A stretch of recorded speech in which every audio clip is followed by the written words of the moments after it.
Good morning, St. Francis, and good morning, people of God. It is Monday, the 8th day of January, 2024. It is the feast of the baptism of the Lord, the final day of the Christmas season for 2023-2024. Again, not the end of Christmas, because again, it never really ends. It's the end of our celebration to this point.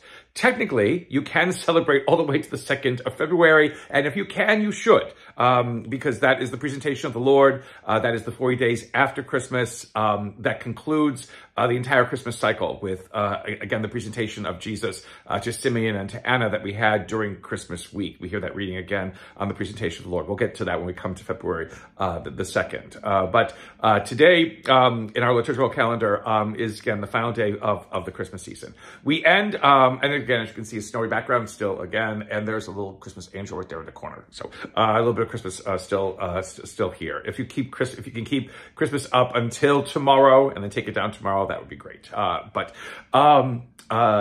We end today again, not even on a solemnity, we end on a feast. So the second degree, the second level of celebration within our church's calendar, we end Easter on a solemnity, Pentecost, and on a Sunday. Again, today it is a Monday, and we are concluding Easter when most people, maybe not even make it to weekday mass and who have gone about their lives and everything else like that, even from the 22nd of December. But for those of us, again, who dare to believe, who have it in our hearts to remain true in some ways to Christmas, to not fall into the practices of our society and our culture.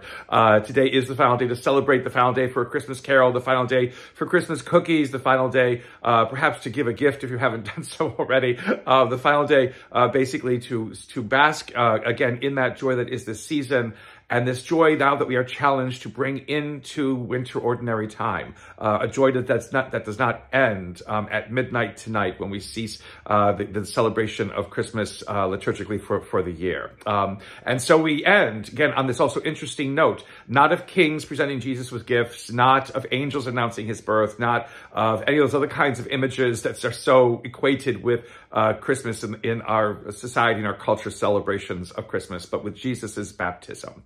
Again, an adult Christ, no longer the baby, a Christ now who takes on his mission to be the one who shows people not just what it means to be a child of God, but what it means, or to be in relationship with God, but what above all it means to love and to never stop loving, even when it seems difficult and tiresome and absurd to do so. That love, again, is what manifests the truest nature of us as human beings. And again, it is why God comes into existence to show us love, not to make up for someone eating a piece of fruit they weren't supposed to eat at the beginning of time.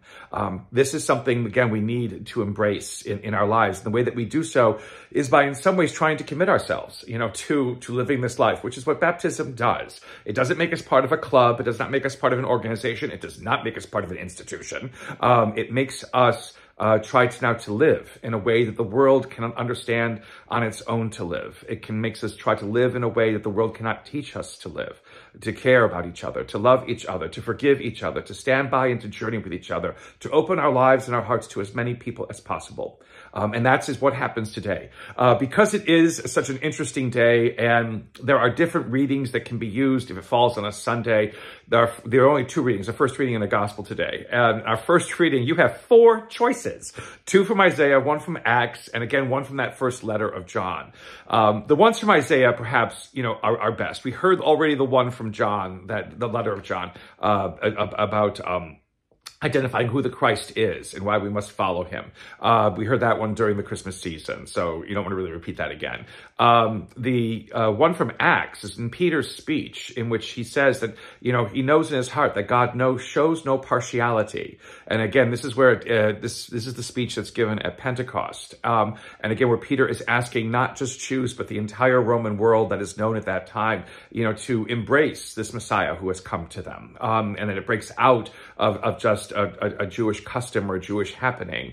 Again, if this child is born for us as a human family, us as humanity in its totality, to be the wonder counselor, Prince of Peace, King forever, that this is somebody who basically shows that God no longer has partiality to one people or one nation or one ethnicity or one culture.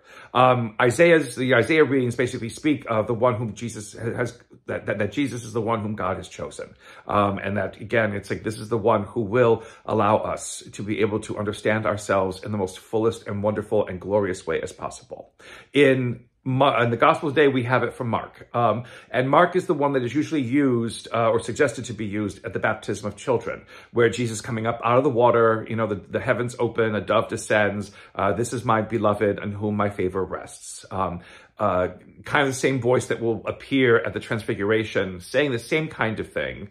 But this one at Jesus' baptism is speaking of favor that God has for Jesus, as well as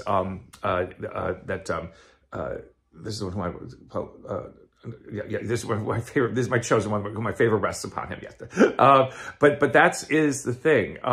Is that because that is said of Christ and coming up out of the water, so too it is said about all of us, again, who are baptized, who dare to be baptized, who try to understand what baptism is about.